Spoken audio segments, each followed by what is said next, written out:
खबर आई है कि भारतीय बैंकों ने 12 लाख करोड़ रुपए का लोन माफ कर दिया है। और इसके बाद सवाल यह है कि क्या अरबपतियों के कारण, उद्योगपतियों के कारण जनता का नुकसान होता है, जनता का घाटा होता है। रिमझिम के 5 पॉइंट्स में आज आपको यही जानना है कि आखिरकार भारतीय बैंकों ने ये 12 लाख करोड़ रुपए लोन क्यों माफ किए हैं। दूसरा देख लीजिए कि एसबीआई यानी स्टेट बैंक ऑफ इंडिया कर्जा माफ करने में सबसे पहले नंबर पर है, बाकी के बैंक्स कौन से हैं। तीसरा देखिए कि आखिरकार लोन वेव ऑफ करना और राइट ऑफ करने में क्या अंतर होता है। चौथा देखिए बैंक के कर्ज माफ करने के नियम और मजबूरी क्या है। पांचवा देखिए अरबपतियों ने करोड़ों रुपए खा लिए अब तक, तो इससे जनता का क्या नुकसान होता है, यही आपको समझना है।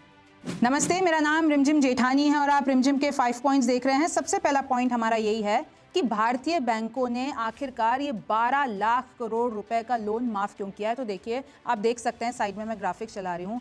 पार्लियामेंट में ये पूरी जानकारी दी गई है सरकार के द्वारा कि पिछले 10 सालों में भारतीय बैंकों ने माफ कर दिए हैं 12 लाख करोड़ रुपए। और आप देख सकते हैं 12 के बाद आप 12 ही जीरो लगा दीजिए, तब जाकर ये पूरा आंकड़ा होता है। और देखिए, क्योंकि लोन का पैसा वापस नहीं आया था, इसलिए बैंकों को ये जितना भी पैसा था इसको राइट ऑफ करना पड़ा। मैं आपको समझाऊंगी कि राइट ऑफ करने का मतलब क्या होता है। अब आप पहले आंकड़े देखिए। 2015 की हम बात करते हैं, 2015 से लेकर 2024 के आंकड़ों की। अब आधे से ज़्यादा इसमें सरकारी बैंक है। अगर आंकड़ों में बताऊं तो अगर हम साल 2020 से साल 2024 की बात करते हैं, 53% यानी आधे से ज़्यादा परसेंट यानी 6.5 लाख करोड़ रुपीज़, इतने तो सरकारी बैंकों ने माफ किए हैं। आप देख सकते हैं सरकार ने संसद में ये पूरी राइट ऑफ जितना किया गया है लोन, उसकी जानकारी दी है। अब दूसरा पॉइंट हमारा आता है कि एसबीआई कर्जा माफ करने में सबसे आगे क्यों है और बाकी के बैंक कौन से हैं। एसबीआई आपको पता है स्टेट बैंक ऑफ इंडिया सबसे ट्रस्टवर्दी बैंक है देश का। सबसे पहले आप एक ये पूरा चार्ट देख लीजिए, मैंने आपके लिए चार्ट लगा रखा है। इसमें आप देखेंगे एसबीआई सबसे पहले नंबर पर है, 1,46,652। ये सारे आंकड़े करोड़ में है। और 5 साल की अगर हम बात करते हैं तो देखिए 2020 से लेकर, तो आप देखिए कि पंजाब नेशनल बैंक पीएनबी 82,000 से ज़्यादा, यूनियन बैंक ऑफ इंडिया 82,000 से ज़्यादा, बैंक ऑफ बड़ौदा 77,000 से ज़्यादा और बैंक ऑफ इंडिया 45,000 से ज़्यादा। इतना तो करोड़ों में इन्होंने माफ़ कर दिया है। अब मैं आगे आती हूँ तो देखिए, अब तक एसबीआई यानी स्टेट बैंक ऑफ इंडिया को सबसे ज़्यादा घाटा हुआ है। 2 लाख करोड़ रुपए राइट ऑफ करना पड़ा है मजबूरी में। पीएनबी ने तकरीबन 94,000 से ज़्यादा करोड़ राइट ऑफ कर दिए हैं। और ये मैं आपको 10 साल के आंकड़े बता रही हूँ। आगे देखेंगे, चाहे वो स्टेट बैंक ऑफ इंडिया हो, चाहे वो पंजाब नेशनल बैंक हो, चाहे वो यूनियन बैंक ऑफ इंडिया हो, चाहे वो बीओबी हो, बीओआई हो, इन सब ने घाटा खाया है। और आपको भी पता है ये सारे के सारे जो हैं सरकारी बैंक हैं। अब आपको ये भी जानना होगा कि आखिरकार ये एनपीए क्या होता है। तो एनपीए की फुल फॉर्म होता है नॉन परफॉर्मिंग एसेट। बैंक के पास, अगर आपने सोचिए कि अगर बैंक ने आपको 10,000 रुपये दिए, अब 10,000 आप प्लस इंटरेस्ट कर देंगे तो 12,000 कुछ, लेकिन ना आपने इंटरेस्ट दिया ना आपने पैसा दिया, तो अगर आपने 3 महीने तक वो पैसा बैंक को वापस नहीं लौटाया है, बैंक के पास वो पैसा नहीं आया है, तो बैंक उसको घोषित कर देगा नॉन परफॉर्मिंग एसेट। अगर लोन का पैसा और ब्याज वापस ना आया हो 3 से ज़्यादा महीने पर, तो वो एनपीए कहलाता है, यानी नॉन परफॉर्मिंग एसेट। उस केस या पैसे को बैंक ऐलान करती है कि भाई ये हमारा नॉन परफॉर्मिंग एसेट है, क्योंकि हम इससे मुनाफा नहीं कमा पा रहे और हमारा ये कुछ भी परफॉर्म नहीं कर रहा है। अब आपको ये भी जानना है कि आखिरकार ये लोन राइट ऑफ और वेव ऑफ का मतलब, अब भाई ये माफ़ कर दिया जो 12 लाख करोड़ रुपए, ये सच में बैंक भूल गया है कि इसको वापस भी आएगा ये पैसा। तो इसी में आपको मैं डिफरेंस बता देती हूँ। अगर हम राइट ऑफ की बात करते हैं, राइट ऑफ का महज मतलब ये होता है कि बैंक ने अपनी बैलेंस शीट से वो पैसे की एंट्री, वो पैसे का पूरा हिसाब किताब हटा दिया है। देखिए, बैंक अपनी बैलेंस शीट यानी आंकड़ों से पैसा हटा देता है अगर उसने कोई भी चीज़ एनपीए घोषित कर दी है। तो राइट ऑफ मतलब पैसा भूलना नहीं होता है, भाई बैंक भूलेगा नहीं, उसको माफ़ नहीं किया गया है कि एकदम अब आप कुछ कर ही नहीं सकते, लगातार प्रयास करते रहना। यानी एक बार आपने बैलेंस शीट से उसको हटा दिया, उस पैसे को राइट ऑफ कर दिया, तो आपकी बैलेंस शीट जो है अब वो बैंक की सही दिखेगी, साफ सुथरी क्लीन दिखेगी, आपके बैंक की इमेज भी सही रहेगी। लेकिन बैंक पीछे जितने भी लीगल पॉसिबिलिटीज़ होते हैं, जितने भी कानूनी हथकंडे होते हैं, उससे प्रयास करता रहता है कि भाई वो लोन का पैसा कैसे ना कैसे करके वापस आ जाए। लीगल तरीकों से कर्ज वसूली चलती रहेगी, वो आपका पैसा पूरी तरीके से माफ़ नहीं हुआ है। और इसी तरीके से एक लोन वेव ऑफ होता है। वेव ऑफ मतलब माफ हो जाना। जैसे आपने देखा होगा कर्ज का पैसा बैंक पूरा माफ कर देते हैं, और चुनावों के वक्त आपने अक्सर नेताओं को सुना होगा, बड़ी बड़ी पार्टियों को सुना होगा कि भाई हम किसान कर्ज माफी कर देंगे, हम ये कर देंगे। तो वेव ऑफ होता है कि जितना भी आपने कर्जा ले रखा है बैंक से, तो हम उसका इतने तक का अमाउंट उसको माफ करा देंगे। केस हो जाता है बंद, आगे कोई कार्रवाई, लीगल कार्रवाई नहीं होगी। मतलब अगर आपने बैंक से लिया 1 लाख रुपए, आप एक किसान हैं और सरकार ने ऐलान कर दिया कि भाई हम कर्ज माफी दे रहे हैं, तो वो 1 लाख आपको वापस लौटाने की जरूरत नहीं है, वो 1 लाख आपको मिल गया। तो देखिए इस तरीके से लोन राइट ऑफ यानी बैलेंस शीट से हटाना और वेव ऑफ में डिफरेंस होता है। अब क्या राइट ऑफ के बाद पैसा होता है रिकवर? बड़ा सवाल है भाई, कि अगर प्रयास करते रहते हैं तो ये पैसा वापस आ जाना चाहिए, लेकिन आंकड़े हमें बताते हैं कि रिकवरी बहुत कम होती है। राइट ऑफ सबसे ज्यादा साल 2019 में हुआ, आंकड़े बताते हैं 2.4 लाख करोड़ रुपीस इतने का राइट ऑफ किया बैंक्स ने सिर्फ और सिर्फ 2019 साल 2019 में। और जब राइट ऑफ सबसे ज्यादा कम हुआ, भाई सबसे ज्यादा जब हुआ तो वो कब हुआ? 2019 में। लेकिन सबसे कम जब रिपोर्ट किया गया वो है 2024 में, जिसमें ये आंकड़ा था 1.7 लाख करोड़ रुपीस। तो आप देख सकते हैं ये डिफरेंस। अब देखिए इतिहास के आंकड़े बताते हैं कि रिकवरी बहुत कम हो पाती है। अगर हम साल 2015 से लेकर 2023 तक की बात करते हैं तो लगभग 11 करोड़, देखिए 10.42 लाख करोड़ यहाँ पर लिखा हुआ है, इतने में से सिर्फ 1.61 लाख करोड़ रुपीस वापस आ पाए, 1.61 लाख करोड़ रुपए वापस आ पाए। तो आप देखिए रिकवरी बहुत ही कम हो पाई। अगर आप देखते हैं 2020 से लेकर 2024 तक में, तो अगर आप देखेंगे 5 लाख करोड़ की रिकवरी हुई है। ये सरकारी आंकड़े बताते हैं कि कैसे 5 लाख करोड़ की रिकवरी यहाँ पर हुई है। और सरकार ने बताया है कि ये फाइनेंस मिनिस्ट्री ने बताया कि भाई हमने नियम ऐसे बनाए हैं, हमने बेहतर तरीके से काम किया है। जैसे आप देख लीजिए इंसॉल्वेंसी एंड बैंकरप्सी कोड में आप रिकवरी लॉज अमेंडमेंट्स जो हमने किए हैं, हमने हाई वैल्यू केसेस पर ज़्यादा जोर दिया है, हमने डेट रिकवरी ट्रिब्यूनल्स बनाए हैं। तो इस तरीके से 2024 जो ये पिछले 4-5 साल है उसमें हमारा प्रदर्शन बेहतर है, ये सरकार का कहना है। अब अगला सवाल है कि बैंकों का इस वक्त का एनपीए यानी नॉन परफॉर्मिंग एसेट कितना है। तो देखिए सदन में सारी जानकारी दी गई है, आप देख सकते हैं minister of state for finance Pankaj Chaudhary ने बताया। अगर हम पब्लिक सेक्टर बैंक्स की बात करते हैं तो आप देख सकते हैं किस तरीके से 3,16,331 करोड़ का पूरा ये मामला है जो इस वक्त एनपीए में है। अगर आप प्राइवेट सेक्टर की बात करते हैं तो आप देख सकते हैं 1,34,339 करोड़ रुपए, आप देख सकते हैं किस तरीके से ये एनपीए है।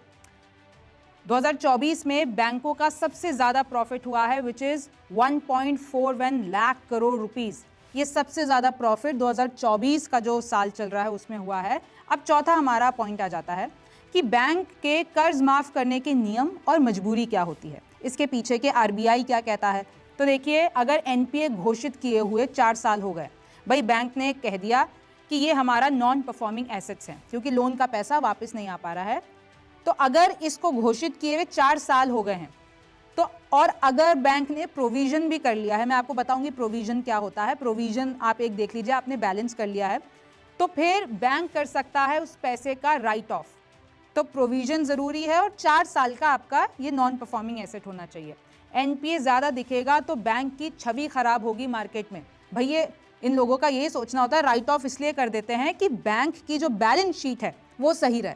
अगर उस बैलेंस शीट में गड़बड़ी होगी तो देखिए स्टॉक मार्केट में भी बैंक की छवि खराब होगी। तो इस तरीके से ये लोग अपनी बैलेंस शीट सुधारने के लिए राइट ऑफ कर देते हैं अपनी बैलेंस शीट से पूरा का पूरा पैसा जो कि नॉन परफॉर्मिंग एसेट होता है। लेकिन आरबीआई के नियम में यह है कि आपको उसकी प्रोविजनिंग करनी पड़ेगी। अब ये बैंक प्रोविजनिंग क्या होती है, तो देखिए अगर बैंक अपने मुनाफे में से घाटे की रकम को बैलेंस कर लेता है, निकाल देता है, तो उसको कहते हैं प्रोविजनिंग। मैं एक एग्जाम्पल से समझाती हूँ। जैसे बैंक का मुनाफा हुआ 1 लाख करोड़ रुपए, एनपीए की कीमत है यानी नॉन परफॉर्मिंग एसेट की जो कीमत है वो 10,000 रुपए है। तो क्या किया, ये जो 1 लाख करोड़ रुपए का बैंक को मुनाफा हुआ है उसमें से 5,000 प्रोविजन के लिए निकाल दिए और एनपीए में डाल दिए। तो देखिए अब जो बैंक का आप देख सकते हैं, अब बैंक का मुनाफा बच गया है 95,000 रुपीज़। यानी पहले तो क्योंकि आपने उसमें से जो आपका मुनाफा है उसमें से 5,000 निकाल दिए, और जहां बैंक का घाटा हो रहा था यानी नॉन परफॉर्मिंग एसेट में जो घाटा हो रहा था तो 5,000 उसमें निकाल के डाल दिए 1 साल में। फिर अगले साल आपने 2,500 और निकाल दिए मुनाफे में से। तो आप इस तरीके से अपने नॉन परफॉर्मिंग एसेट्स को बैलेंस कर देते हो ताकि आगे बात ना बिगड़े। तो अब देखिए इसमें बैंक को भी मुनाफा होगा किस तरीके से कि भाई टैक्स पहले 1 लाख करोड़ मुनाफे पे देना हो रहा था, लेकिन क्योंकि आपने प्रोविजन के 5,000 रुपये निकाल के एनपीए में डाल दिए तो अब आपका मुनाफा कितना है 95,000 रुपीज़। तो 95,000 पे अब आपको टैक्स देना पड़ेगा, यानी सरकार को टैक्स कम देना पड़ेगा। पहले 1 लाख करोड़ पे आप दे रहे थे लेकिन अब 95,000 पे देंगे। तो देखिए पहले जितने भी ये बैंक थे वो एनपीए होता था वो 14.5% होता था, लेकिन अब क्या हो गया है वो 3% हो गया। तो सरकार इसको अपनी कामयाबी के तौर पर दिखाती है कि पहले बैंकों के नॉन परफॉर्मिंग एसेट्स जो होते थे वो 14.5% तक पहुंच जाते थे, लेकिन अभी अगर हम 2024 की बात करते हैं तो वो 3% आ गए हैं। अब 5वां पॉइंट है कि देखिए अरबपतियों ने अब तक न जाने कितने करोड़ों रुपए खा लिए हैं बैंक्स के। तो क्या इससे जनता को घाटा होता है, जनता को नुकसान होता है? और इसका जवाब है हाँ। सबसे पहले मैं आपको कुछ आंकड़े बताना चाहूंगी। आप देख सकते हैं मार्च 31, 2022 तक के आंकड़े कहते हैं कि किस तरीके से 92,570 करोड़ का घाटा हुआ है बैंक को। और अगर मैं आपको कुछ नाम गिना देती हूँ, मेहुल चौकसी, गीतांजलि जेम्स लिमिटेड, तकरीबन आप देख लीजिए 7,000 से ज़्यादा, और अगर मैं देख लेती हूँ तो ये तकरीबन 8,000 करोड़ का घाटा इन्होंने दिया है। एरा इंफ्रा का देख लीजिए तकरीबन 6,000 करोड़, री एग्रो का देख लीजिए तकरीबन 5,000 crore, Concast steel and power, ABG shipyard, frost international, Winsome diamonds and jewellery, zoom developers, ये सारे डिफ़ॉल्टर्स हैं, बड़े डिफ़ॉल्टर्स हैं। और अगर मैं कुछ नाम आपको गिना देती हूँ जो आज तक भूले नहीं गए हैं, हमेशा याद दिलाए जाते हैं। Vijay Mallya 9,000 crore, SBI, bank of Baroda, PNB, Nirav Modi, PNB को 13,000 करोड़ का घाटा लगाया। जतिन मेहता 7,000 करोड़ के डिफ़ॉल्टर, एसबीआई, बीओबी और पीएनबी के। ललित मोदी 1,100 करोड़ के डिफ़ॉल्टर, एसबीआई और बीओ, और ये जितने भी सारे हैं वो सारे सरकारी बैंक हैं। तो आप देखिए कितना घाटा हुआ। अब हम हमारे अगले पॉइंट पर आ जाते हैं, अरबपतियों के कारण जनता को कितना घाटा होता है। तो देखिए सबसे पहले टैक्स पेयर पर ज़्यादा दबाव होता है, रिकैपिटलाइजेशन ज़रूरी होता है, क्योंकि भाई आप देख लीजिए कि एक तरीके से अगर बैंक को इतना ज़्यादा घाटा हुआ है करोड़ों में, 1,000 लाख करोड़ों में, तो उसके लिए आपको रिकैपिटलाइजेशन करना पड़ेगा। टैक्स पेयर्स पर दबाव आएगा, टैक्स पेयर्स यानी आम जनता को ज़्यादा टैक्स देना पड़ेगा। जनता देगी ज़्यादा टैक्स, बैंक की लोन देने की क्षमता कम होगी, बैंक भाई ज़्यादा आपको लोन ही नहीं दे पाएगा, और इससे घाटा किसको होगा? स्मॉल बिजनेसेस को, यानी छोटे कारोबारियों को, किसानों और लोगों को नुकसान होगा क्योंकि उनको लोन नहीं मिल पाएगा। अच्छा, लोन मिलेगा भी तो इंटरेस्ट रेट ज़्यादा कर देंगे बैंक अपनी इंटरेस्ट रेट यानी ब्याज दर को बढ़ा देंगे। देश की इकोनॉमिक ग्रोथ पर इसका पूरा असर पड़ता है, और इससे अगर नुकसान होता है इकोनॉमी को तो महंगाई, बेरोजगारी और ये सब बढ़ जाती है। और भी कुछ नुकसान होते हैं, जैसे कि सरकार पब्लिक वेलफेयर में कम पैसा लगाती है। अगर आप देख लेते हैं जैसे कि इंफ्रास्ट्रक्चर हो गया, जैसे विकास या फिर समाज सेवा हो गई, जैसे बैंक की आप देखिए, क्योंकि अब सरकार क्या करेगी? बैंक की मदद करेगी, तो सोशल सर्विसेज में चाहे आपका इंफ्रास्ट्रक्चर हो गया उसमें कम पैसा लगाएगी। लोगों का बैंक सिस्टम से भरोसा उठ जाता है अगर ऐसे बड़े केस सामने आते हैं। तो सामान्य व्यक्ति अगर कोई लोन लेता है, बैंक से लोन लेता है, तो उनको ये टेंशन होती है कि हम लोन टाइम पे दे दें, हमारी जो इंटरेस्ट रेट के हिसाब से जो हमारी हर महीने की ईएमआई बनती है तो उसको हम पूरा का पूरा एक भी महीने उसको हम ना बाउंस होने नहीं दें, तो कहीं हमारे सिबिल स्कोर पर इफेक्ट ना हो। टेंशन में आ जाते हैं सब। लेकिन यहाँ पर तो 1,000 करोड़ रुपए मिल जाते हैं, उसके बाद बैंक को राइट ऑफ करना होता है, वेव ऑफ करना पड़ता है।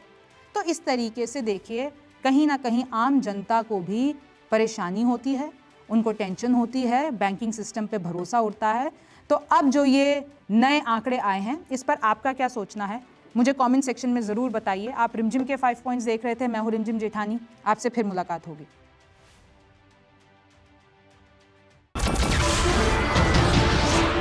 नमस्कार, मैं हूं मानक गुप्ता। अगर आपको हमारा ये वीडियो पसंद आया हो तो इसे लाइक और शेयर जरूर करें, और हाँ, हमें सब्सक्राइब और फॉलो करना ना भूलें ताकि आप देश और दुनिया की कोई खबर मिस ना करें। तो जुड़े रहिए हमारे साथ और देखते रहिए न्यूज़ 24।